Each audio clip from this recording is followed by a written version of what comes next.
Şonuň üçin musulmanlar onlar Allah Taala'nın katında plan millet, plan tire, taypa, plan renkli, plan dille gurlayan kişi diyen zat yok. Allah Taala'nın katında musulmanlar onlar iki tane millet ba. İman edenlerin milleti, yani musulmanların milleti ve iman etmeyen kafir müşriklerin milleti. Ve Allah Taala'nın katında musulmanlar onlar iki tane adam ba. İki topar adam ba. İman eden takvalı adam ve imansız bir takva adam ya da günahkar adam. Ve musulman da onlar insanların arasındaki üstünlük nämede? İnsanların arasındaki üstünlük musulmanlar onlar imanna ve takvalıkta. Takva kim? Allah'a iman edip Allah Taala'nın buyuran zatlarını berca ediyor ve Allah Taala'nın qadağan eden zatlarından kaçan kişi. Allah'a iman ediyor, Allah'ını birleye, Allah'ını tevhid ediyor, 5 vakit namazını kılıyor, Ramazan'ın ağzını bekleye, ayal maşgala olsa Allah Taala'nın buyuruşu alakka örtünüyor, kıysaca Allah Taala'nın buyruklarını berca ediyor. Ve Allah Taala'nın haram eden zatlarından hem kaçıyor. Allah Taala ara haram ediptir, ara içmeye, para almaya, para vermeye, yalan sözlemeye, adamlara haksızlık etmeye, adamlara yukarıdan seyretmeye. Yani kıysaca Allah Taala'nın haram eden zatlarından hem kaçıyor. Yani şol takva kişi. Ve üstünlük hem näme şol iman ve takvalıkta. Eger sen iman eden adam bolsan ve takva adam bolsan Allah'ın katında sen dereceğin beyik üstün. Allah'ın dergahında sen dereceğin beyik. Emma sen iman etmesen ve bir takva bolsan ya da iman eden bir takva ve fıskı fucurun içinde, günahkarçılığın içinde gezip görsen Allah'ın katında sen bir kadar adam. Bir kadar adam. Haysi milletten bolsanam, haysi tireden bolsanam, haysi velayetten bolsanam, vazifen näme bolsa da dereceğin näme bolsa da sen bir kadar adam Allah'ın katında. Şonuň üçin Peygamberimiz Muhammed sallallahu aleyhi ve sellem Tirmizi'de geçen hadisinde şeýle diýär: "Fennasu raculan berrun taqiyyun kerimun alallah ve facirun şaqiyyun hayyinun alallah." İnsanlar iki tane adamdır diýär. İnsanlar iki adamdır diýär. Ýaşy adam, takwaly adam, Allah'ın katında kadırlı adam diýär. Ve günahkar adam, bedbagat adam, Allah'ın katında bir kadir adam diye. İki tane adam. Ve devam ediyor. Ve nasu benu Adem. İnsanların hemmesi Adem aleyhisselamın çağlarıdır. Ve halakallahu Adem minat turab. Ve Allah Teala olsa Adem aleyhisselamı topraktan yarattı diye. Ve yine sevgili Peygamberimiz devam ediyor bu sözün aydınlığından sonra. Kal Allah: "Ya eyyuhan nas, inna halaknakum min zakarin ve unsa ve cealnakum şu'uban ve qabaila li ta'arafu. İnne ekramakum indallahi etqakum."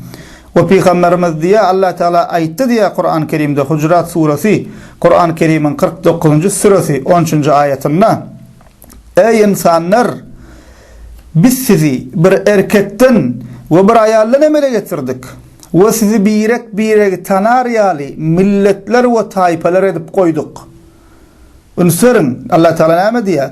Ve biz sizi birek tanaryali milletler ve tayfalar edip koyduk.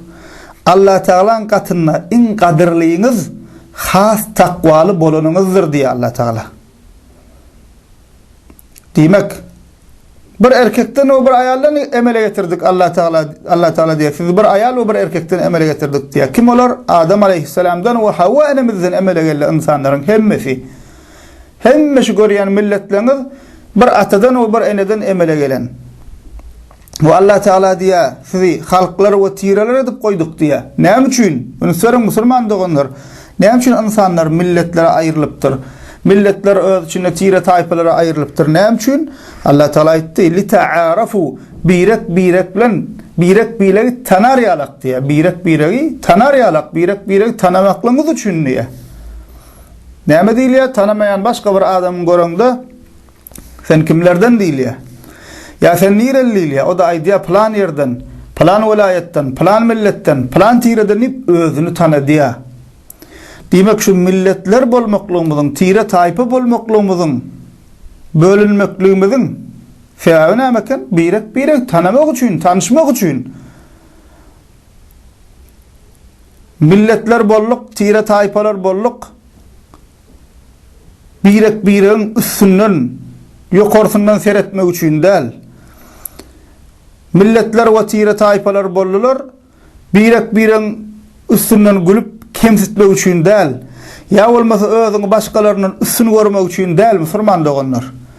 Dili, renki, yaşayan yeri, tiresi, vilayeti, milleti sebepli yekeleme üçün değil. Bu zatlar üçün millet bolmanlarız biz.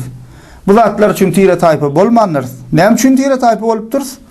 Biregi tanamaklığımız üçün ya Allah Teala.